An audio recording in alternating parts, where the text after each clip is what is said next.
فكرة جديدة طموحة يسعى إليها الداعية طارق أبو خلمان السويدي إلى تطبيقها في مصر، سعيا لتكافل مجتمعي بين أبناء كل منطقة وبعضهم البعض. مشروع الخير المعلق فكرة بدأ تنفيذها على أرض الواقع. مهتم بأي عمل خيري في مصر يعني، فأنا نزلت مخصوص من السويد لمصر على أساس أطبق موضوع الخير المعلق. طبعا هذا مشروع الخير المعلق أنا طبقته في الأردن، وبفضل الله تعالى يعني الناس اهتمت فيه ونجح في كل المحلات اللي احنا وزعنا فيها اللاصق اللي هو الخير المعلق. فأنا موضوع الخير المعلق هو سهل جدا، حتى أكون أختصر الموضوع على الناس.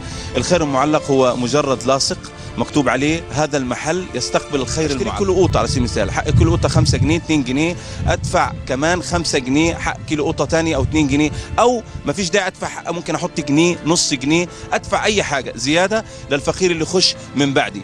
وطبعا في الصيدليات برضو نحط خير معلق. في ناس عندهم أمراض مزمنة، والأمراض المزمنة هاي ممكن واحد يكون أمه مريضة وممكن أنها تتوفى وما عندهاش الدواء. أنا ما أجي أشتري أي دواء للصداع، دواء لوجعة الراس، إيش أعمل؟ أدفع 2 جنيه 5 جنيه، لو جنيه أدفعه زيادة لصاحب المحل تحت اسم الخير المعلق للفقير اللي يخش من بعدي. أصحاب المحلات في مدينة النهضة تحمسوا للفكرة، وبدأ المواطنين في المشاركة الإيجابية. بدأت الناس يعني طب ماشي خد سيب لي كيس لله، كيس فول لله.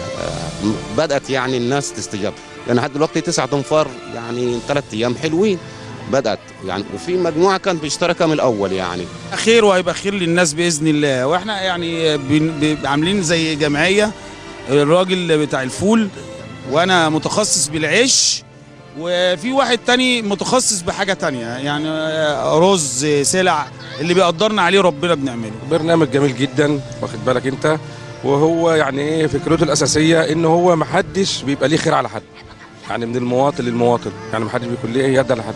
ومن ساعة الشيخ طارق ما نزل بسم الله ما شاء الله شغالين معاه واخد بالك، والناس متجاوبة جدا معانا واخد بالك، الناس متجاوبة مع الأمر نفسه. هي فكرة حلوة جدا وبتساعد على الناس على المعيشة، واحنا بنساعدهم كمان ان لما بيجي حد ما بيبقاش مقدر على ثمن الفرخة بتاعته بنساعده فيها وبننزل له من ثمنها 2-3 جنيه على قد ما نقدر، برضه بركة فرضه في الخير المعلق. هي فكرة كويسة، وإن شاء الله لو اتطورت وانتشرت في جميع أنحاء الجمهورية يعني هتفيد ناس كتير، بالذات الناس الغلابة اللي محدش قادر يوصل لهم.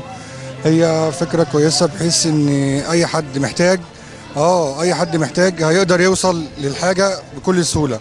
الخير المعلق فكرة طموحة تحتاج إلى مزيد من الضوء للتعريف بها وتعميمها على نطاق واسع حتى يتسنى للقادر مساعدة غير القادر بطريقة سهلة وفاعلة. أحمد بيومي لبرنامج على مسؤوليتي.